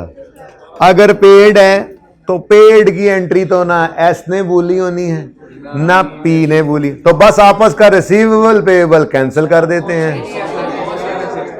यानी ये, और ये आई कैप सबसे ज्यादा ये टेस्ट करता है, बात सुनो, ये सबसे ज्यादा आई कैप ने ये टेस्ट किया हुआ है पेड वाला सिनेरियो लिखकर, ताकि बच्चा कुछ ना कुछ करे, इनमें से कुछ ना कुछ करे। बच्चा जैसे ही कुछ ना कुछ करता है वो गलती हो जाती है। भाई अगर पेड का सिनेरियो होगा तो रिकॉर्डिंग भूल ही नहीं सकता, और अगर पेड है तो ना आपस का कोई रिसीवेबल है ना पेएबल है। तो ये तो जबरदस्त, ठीक है। Already past, already past. क्यों लिखा तो नहीं हुआ कि उन्होंने, भाई देखो जब पे करता है ना तो कैश की एंट्री अकाउंटेंट नहीं भूला करता। कैश जब क्रेडिट होना है तो उसने डेबिट तो किया ही होना है। अगर कोई गलत डेबिट की होती चीज तो वो गलती बताता, नहीं कहा हुआ तो मतलब कैश क्रेडिट किया तो डिविडेंड ही डेबिट किया होगा एस ने। ऐसे ही कैश डेबिट हुआ है पेरेंट की किताबों में, पेरेंट के बिजनेस में आकर कैश बरसा है तो उसने क्रेडिट किया डिविडेंड इनकम को ही होगा, ना किया होता इसको क्रेडिट तो गलती जो होती वो बताता। ठीक है, तो फिर already past, already past, already past. क्या क्या हुआ तुम्हें? इस केस में तीनों काम होने वाले थे, बी में सिर्फ एक काम किया, सी में पहला और तीसरा, डी में दूसरा और तीसरा, और यहां पे ठीक है। लो भाई सवाल खत्म, सवाल शुरू भी नहीं हुआ और खत्म भी हो गया पूरा 210। फिर ओ ये कौन सा कलर, रेड चल रहा है? 210 और 210 बोलो, वो ही नहीं 126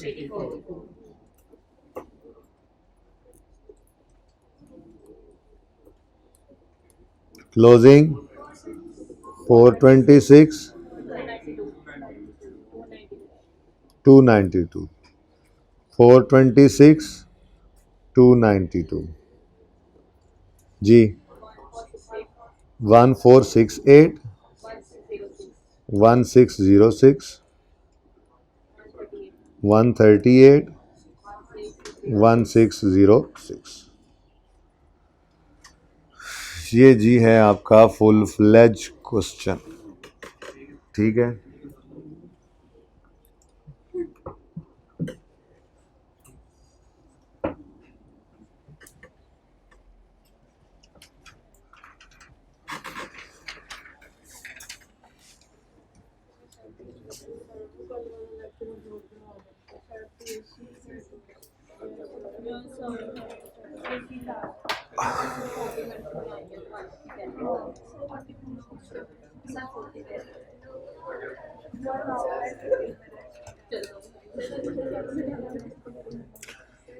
अगर आपकी क्लास में से 50% बच्चों ने टेस्ट 7 दिया हुआ तो आपकी बात मैं मान लूंगा।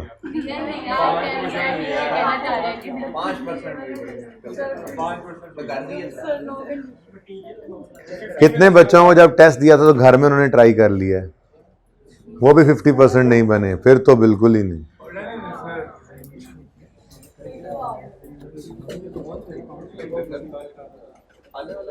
हाँ हाँ,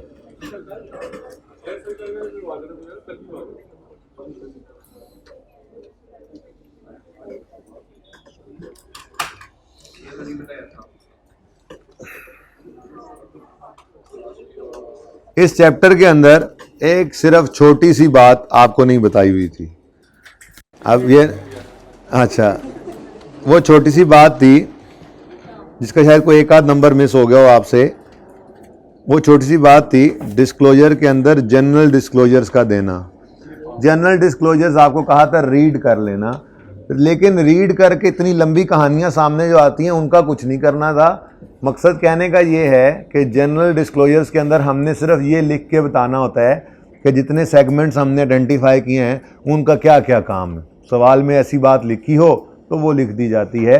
ये एक छोटी सी बात सिर्फ आपको नहीं पता थी, वरना सारा कुछ आपको पता है। मैं आपके साथ ये डिस्कस करने लगा हूँ सवाल, ठीक है। तो रिपोर्टेबल सेगमेंट्स IFRS 8 याद करो। सबसे पहले हम कहते थे ऑपरेटिंग सेगमेंट वो हेड ऑफिस के अलावा जो 3 शर्तें पूरी करते थे, जो अर्न करते थे, रेवेन्यू इनकर करते थे, एक्सपेंसेस जिनके अकाउंटिंग रिकॉर्ड्स अलग से मेंटेन होते थे और CODM उनको अलग से देख रहा होता था, ठीक है।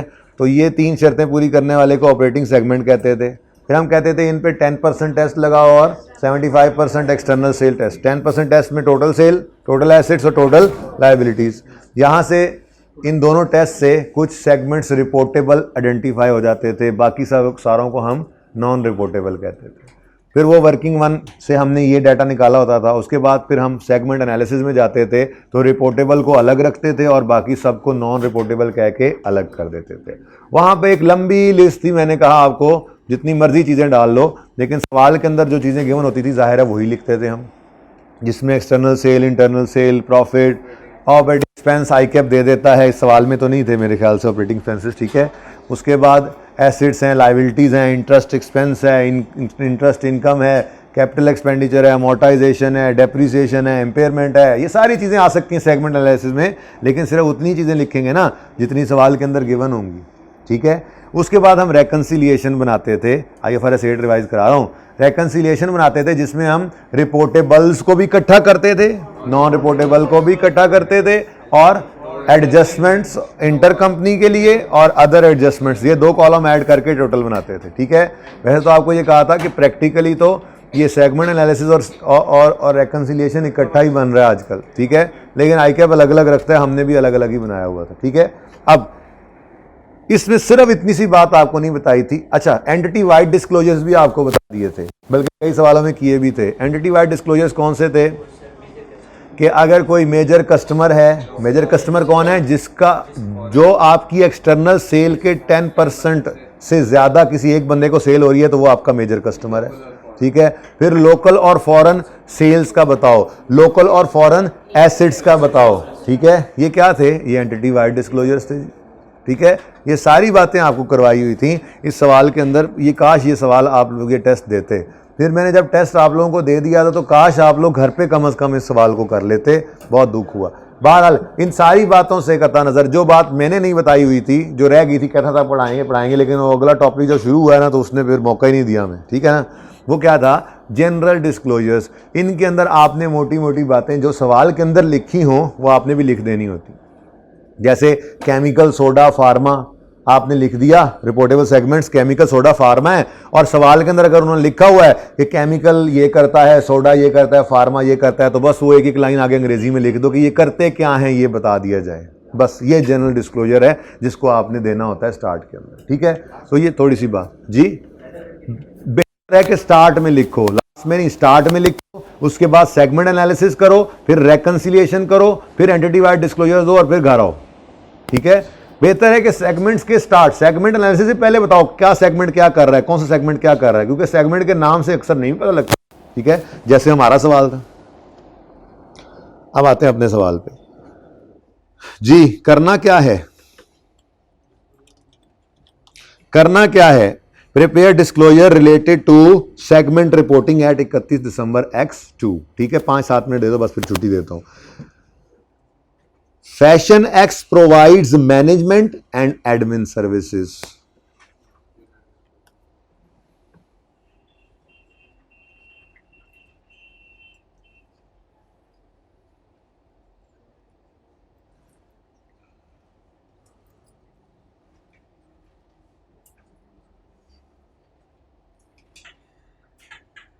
ये है जी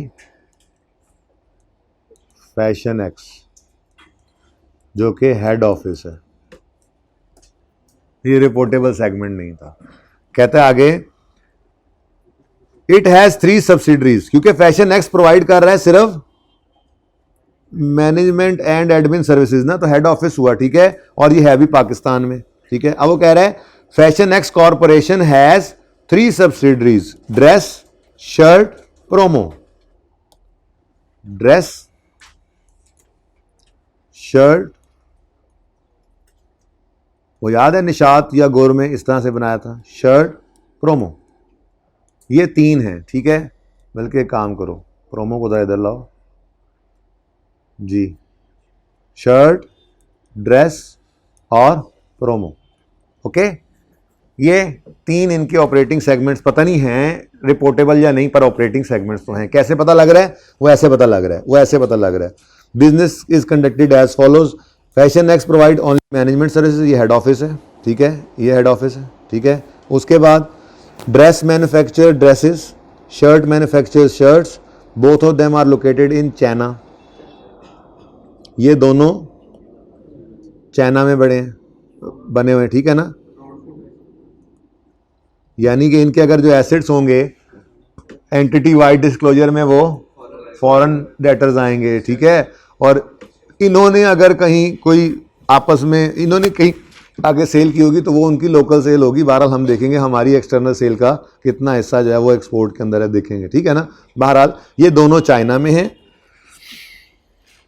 promo is located in Pakistan और रिस्पॉन्सिबल है for advertising and distribution of dresses and shirts products, ठीक है। और ये कहाँ पे है, ये पाकिस्तान में। तो इसके एसेट्स उसी नोट के अंदर पाकिस्तान में लोकल वाले नजर आएंगे, ठीक है ना। ये सब नोट्स भी साथ साथ बन रहे हैं। आगे बाद में पढ़ते हैं। मुझे ये बताओ, अब सबसे पहले वर्किंग 1 करनी थी। वर्किंग 1 के अंदर हमने टोटल सेल्स, जिनको बाइफरकेट करना था एक्सटर्नल और इंटरनल में, फिर टोटल एसेट्स, टोटल लाइबिलिटीज और टोटल प्रॉफिट भूल गए, टोटल प्रॉफिट भी, ठीक है। ये चीज़ें हमें चाहिए होती हैं 10% टेस्ट के लिए और 75% एक्सटर्नल सेल टेस्ट के लिए, ठीक है। अच्छा, अब आगे चलो पढ़ते हैं। फिर आगे वो कहता है its revenues are fully generated from sale of goods from dress and shirts, ठीक है जी। वो जो गुड्स आती हैं इनको आगे बेचता है, फिर रेवेन्यू कमाता है। 60% of the goods is sold to customers in USA and 40% to the customers in Pakistan. Local और फॉरेन भी यहाँ से बन रही है। फिर बाद में इसको देखते हैं, ज़रा इधर आकर देखो। Information relating to assets and liabilities आ रही हैं, information relating to incomes and expenses आ रहे हैं। यहां से हमें मिलना था टोटल सेल्स का बैलेंस। ठीक है जी, ये टोटल सेल्स है। ये टोटल सेल्स हमारी वर्किंग वन में एक्सटर्नल इंटरनल उसके नीचे वाली टोटल पहले आ गई। ये टोटल पहले निकाल के कोई एक इंटरनल या एक्सटर्नल निकाल के दूसरा बैलेंसिंग निकाल लेना था। ठीक है, तो वर्किंग वन, ये देखो वर्किंग वन टोटल सेल्स 2500, 1800, 4200। ठीक है, यही 3 सेगमेंट्स है ना, बाकी हेड ऑफिस तो ऑपरेटिंग सेगमेंट होता ही नहीं, ये 3 ऑपरेटिंग सेगमेंट्स है। ठीक है, तो 2500, 1800, 4200, ज्यादा ऊपर चला गया, 2500, 1800, 4200 डन। अब इसमें से कोई एक एक्सटर्नल निकाल लें या इंटरनल निकाल लें, देख लेते हैं। ठीक है, अब पढ़ते हैं ऊपर जाके। वो कह रहा है 30% of dresses revenue and 20% of shirts revenue. Dresses revenue किधर है, ये 2500, इसका कह रहा है जी 30%, पता नहीं क्या है वो देखते हैं। ठीक है, और किधर गया, 20% ऑफ शर्ट्स रेवेन्यू, इसके बारे में पता नहीं क्या कह रहे हैं। Is from sale to local external customers, यानी पाकिस्तान में। अल्लाह के बंदो, शर्ट और ड्रेस चाइना में हैं, तो चाइना के एक्सटर्नल कस्टमर्स जो वहां के लोकल होंगे, ये उनकी एक्सटर्नल सेल है और वो एक्सपोर्ट ही बनेगी ना। ठीक है, ये पाकिस्तान में नहीं हो रही सेल। देखो चाइना में जो कंपनी है उसके लिए लोकल तो चाइना ही बनना है ना। ठीक है, तो ये क्या है जी, ये क्या है, ये एक्सटर्नल है लेकिन फॉरेन। ठीक है, फॉरेन एक्सटर्नल, फॉरेन। तो इससे ये पता लगा कि इसका 70% ना लोकल और इसका 80%। ये फिर फैशन के पास आता है, क्योंकि उसने ये कहा था कि फैशन सिर्फ इन वाली चीजें बेच रहा है। ठीक है, कौन, सॉरी, प्रोमो जो है वो इनसे चीजें लेता है, सिर्फ वही चीजें लेकर बेचता है। अब वो यहां क्या कह रहे हैं, वो कह रहे हैं जी कि 30% ड्रेस का, 20% शर्ट का, ये लोकल एक्सटर्नल कस्टमर्स को सेल कर रहे हैं, यानी चाइना में ही। ठीक है, the rest is from sale to promo, बता भी रहा है, बाकी का सारा क्या है, प्रोमो को सेल कर रहे हैं। इंटरनल सेल क्या है, ये इंटरनल सेल, लेकिन ये करते हैं एट 30% मार्कअप। ठीक है, मजा आया। ठीक है, अब जो सेल पड़ी है 2500, इस 2500 का पहले लो 70%, कितना बनता है 1750, फिर लो 1800 और इसका कितने परसेंट, कितना जी 144 जी। ये क्या है जी, ये इंटरनल सेल्स है। ये क्या है जी, इंटरनल सेल, इंटर सेगमेंट। यहां बैलेंसिंग उलट निकाल लिया, कोई बात नहीं, 1750 हम पहले निकाल आए हैं, माजरत मैंने 1750 पहले निकाल दिया, कोई मसला नहीं है। 1750 क्या है जी, ये ड्रेस ने प्रोमो को चीजें बेची हैं, इंटरनल। ठीक है, और सवाल किधर गया मेरा, और 1440 ये शर्ट ने प्रोमो को बेची हैं। ठीक है, तो फिर ये बैलेंसिंग निकाल लें। अब दोनों में से कोई एक निकल सकता ना, मैंने ये पहले निकाल दिया, तो टोटल में से 2500 में से 1750 माइनस करो, ये बैलेंसिंग। ठीक है ना, और सोल्यूशन के अंदर पहले एक्सटर्नल सेल्स निकल आई हैं। ठीक है, फिर बाकी बैलेंसिंग निकल आई, कोई मसला नहीं है, फिगर्स ही निकालनी थी ना दोनों, और ठीक है। अच्छा, इन दोनों का जरा टोटल करो, हैं 3190। ठीक है, ये 3190 इंटरनल सेल्स हैं। ओके, अच्छा, अब वो इधर 4200 की सेल्स कैसे शो कर रहा है, और भाई ये तो इसको आएंगी ना इंटर सेगमेंट, फिर आगे उसने जब बेचना है तो बेचते हुए उसने अपना मार्जिन शार्जन भी तो ऐड करना है ना, इसलिए ये थोड़ा सा डिफरेंस आ रहा है, इससे परेशान नहीं होना था। ठीक है, अच्छा जी, अब एक्सटर्नल सेल्स आ गई, इंटरनल सेल्स आ गई, टोटल भी आ गई, बाकी तो सब कुछ गिवन था। बाकी सब कुछ ये देखो, टोटल एसेट्स अलग अलग गिवन है। टोटल एसेट ऑफ, ये फैशन एक्स तो हेड ऑफिस है, इसको तो साइड पे रखो। ये total assets of dress, shirt, promo. Total liabilities of dress, shirt, promo. Assets, dress, shirt, promo. Liabilities नहीं लिखी, रेकंसिलिएशन में जरूर लिखेंगे, वर्किंग वन में नहीं लिखते थे, क्योंकि 10% टेस्ट में 10% ऑफ एसेट्स, 10% ऑफ प्रॉफिट या लॉसेस, लॉसेस तो नहीं थे ना, चलो अच्छी बात है, प्रॉफिट्स और 10% ऑफ टोटल सेल्स, और फिर एक्सटर्नल सेल्स का 70। इसमें कहीं पे भी लायबिलिटी नहीं आती, तो वर्किंग वन के बेसिक डाटा में इसको लिखने की जरूरत नहीं थी। टोटल एसेट्स आ गए हमारे पास 1700, 1350 और 150। 1700, 1350 और 150 डन। उसके बाद नेट प्रॉफिट कहीं से ढूंढो, कहीं से ढूंढो, ये पड़ा है, ये पड़ा है 850, 670। ये क्या मुसीबत है, ये क्या है, प्रॉफिट्स आ रहे हैं और फैशन के नीचे माइनस आ रहा है। ये वो एक्सपेंसेस हैं जो एलोकेट नहीं होते, जो आपने अदर एडजस्टमेंट्स में एलोकेट करने थे। हेड ऑफिस के एक्सपेंसेस किसी भी सेगमेंट को एलोकेट नहीं, याद आ रही हैं बातें, ये करते, काश ये टेस्ट आप अटेम्प्ट करते। आपने बस बहुत नुकसान किया अपना, ठीक है, और मेरा बहुत दिल तोड़ा आप लोगों ने जी। Next, no sorry, no sorry, no it's okay जी। प्रॉफिट्स आ रहे हैं भाई 850, 670 और 305। यहां से आपने आइडेंटिफाई किया ड्रेस, शर्ट, प्रोमो, ये क्या आ गए, अब रिपोर्टेबल ऑपरेटिंग सेगमेंट आ गए। फिर उसके बाद एक्सटर्नल सेल को पकड़ो और इसका लगाओ 75%। जब इसका 75% लगाओगे, वैसे कोई बचा ही नहीं है, ये तीन ही तो हैं। तो बहरहाल कंक्लूजन क्या है, रिपोर्टेबल सेगमेंट है ड्रेस, शर्ट और प्रोमो। 75% सेल टेस्ट से भी वो 75% से ऑलरेडी ऊपर ही है, इसलिए ये तीनों के तीन ही सेगमेंट्स थे, रिपोर्टेबल ही बन गए। तीन ही ऑपरेटिंग सेगमेंट्स थे, तीनों रिपोर्टेबल बन गए। तो फिर नॉन रिपोर्टेबल अल्हम्दुलिल्लाह कोई है ही नहीं, जिंदगी सुकून में थी, ठीक है। अब रिपोर्टेबल के लिए सेगमेंट एनालिसिस करना है, एक्सटर्नल सेल, इंटरनल सेल्स, फिर एसेट्स, लायबिलिटीज, प्रॉफिट्स आ रहे हैं, प्रॉफिट्स भी, और क्या क्या है, और क्या क्या है यार, एक तो सवाल आगे पीछे होता है, ठीक है। लायबिलिटीज भी हैं, ठीक है, डेप्रीसिएशन लिखी हुई है तो डेप्रीसिएशन भी है, ये सेगमेंट एनालिसिस में लिखना था हमने, ठीक है। अब इधर देखो, सबसे पहले मैंने कहा ये वाली बात सिर्फ मैं माजरत के साथ आपको नहीं पढ़ा सका था। ये 0.75 मार्क्स जिन बच्चों ने ये टेस्ट दिया, खुदा ना खास्ता, उन्होंने ये 0.75 मार्क्स जो हैं वो मिस कर दिए, ठीक है। बहरहाल इसमें क्या था, ड्रेस वाले मैन्युफैक्चर करते हैं ड्रेस, शर्ट वाले शर्ट, प्रोमो वाले एडवर्टाइजिंग एंड डिस्ट्रीब्यूशन ऑफ इनकी प्रोडक्ट्स।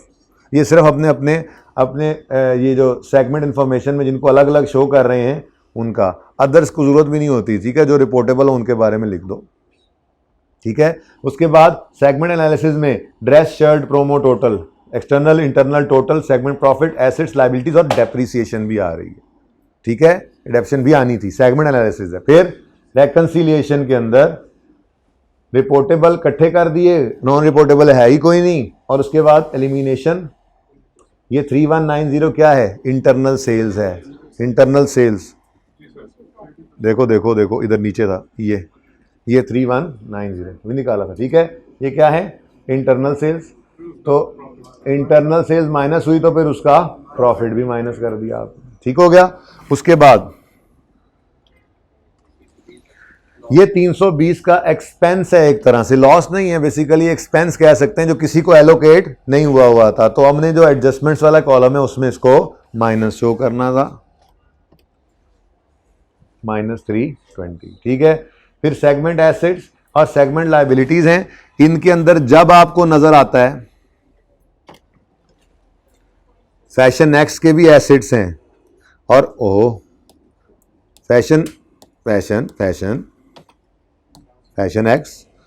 एक्स के भी एसेट्स हैं, फैशन एक्स की भी लायबिलिटीज हैं। तो टोटल के अंदर फिर ये तो शामिल नहीं है ना, वो तो रिपोर्टेबल की थी, तो इनको हमें क्या करना पड़ता है, ऐड करना पड़ता है, सेगमेंट एनालिसिस। उसके बाद नेक्स्ट इज ये रेकंसिलिएशन हो गई, सेगमेंट एनालिसिस हो गया, रेकंसिलिएशन हो गई।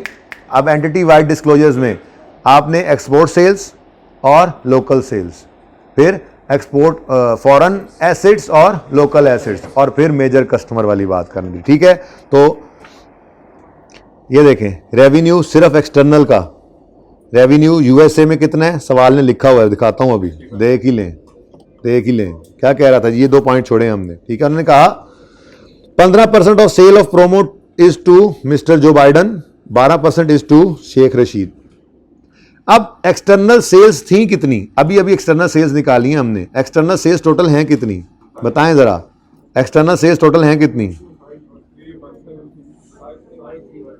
53, इनका ले लो 15%, 15 ही है ना जो बाइडन को, कितना है, नहीं इसका 10% लो, 10% लो, सॉरी इसका 10% लो, कितना है 531। अब ये है थ्रेश होल्ड, अगर इससे ऊपर सेल्स हुई तो फिर अब देखते हैं जी जो बाइडन को क्या किया जी, वो कहता है प्रोमो की सेल्स का 15%, प्रोमो 4200, यही है ना, 4200 का 15% कितना बनता है 630 मेजर कस्टमर, और इसका 12% शेख रशीद को बताओ 50 लोकल है या क्या, मेजर तो था ना, मेजर नहीं बना, मेजर नहीं बनता ये, ठीक है। तो एक मेजर कस्टमर है, ठीक है, नाम लिखने की जरूरत नहीं है उसकी, ठीक है। तो आपने यहां पे लिख दिया major customer included in external revenue is revenue from one customer of promo segment which represent approximately इतनी sales of fashion ex external sales, बता दिया आपने।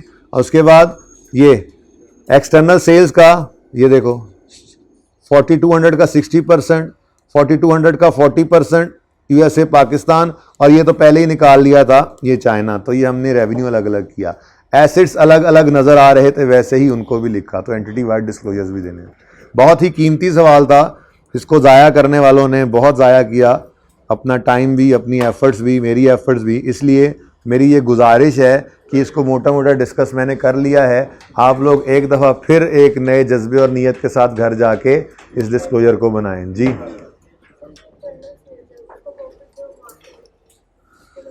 इंटरनल सेल का प्रॉफिट लेस कर दिया बेटा, ये इंटरनल सेल, ये उसका प्रॉफिट, ये सेगमेंट प्रॉफिट्स में से इसको माइनस कर दिया। ये है वो एक्सपेंसेस जो हेड ऑफिस के थे, नजर आ रहा था ना ऊपर के, वो फैशन एक्स के पड़े हैं जो किसी सेगमेंट को एलोकेटेड नहीं थे, तो जब एक्सपेंस रिकॉर्ड करते हैं तो एक तरह से प्रॉफिट को वो भी कम कर देता है, तो ये 320 भी माइनस हो गया, ये अलग ही रखा हुआ है। अदर एडजस्टमेंट्स, हेड ऑफिस के खर्चे जो नहीं एलोकेटेड होते थे, एलोकेट करते थे, यहाँ आते थे, हेड ऑफिस के एसेट्स जो किसी को एलोकेटेड नहीं होते थे यहाँ पे लिखते थे, ये वही है, ठीक है, ठीक है जी। ये सवाल दोबारा कीजिएगा, 13वां और 14वां होमवर्क में दिया है, जिंदगी रही तो कल मिलेंगे, अल्लाह हाफिज।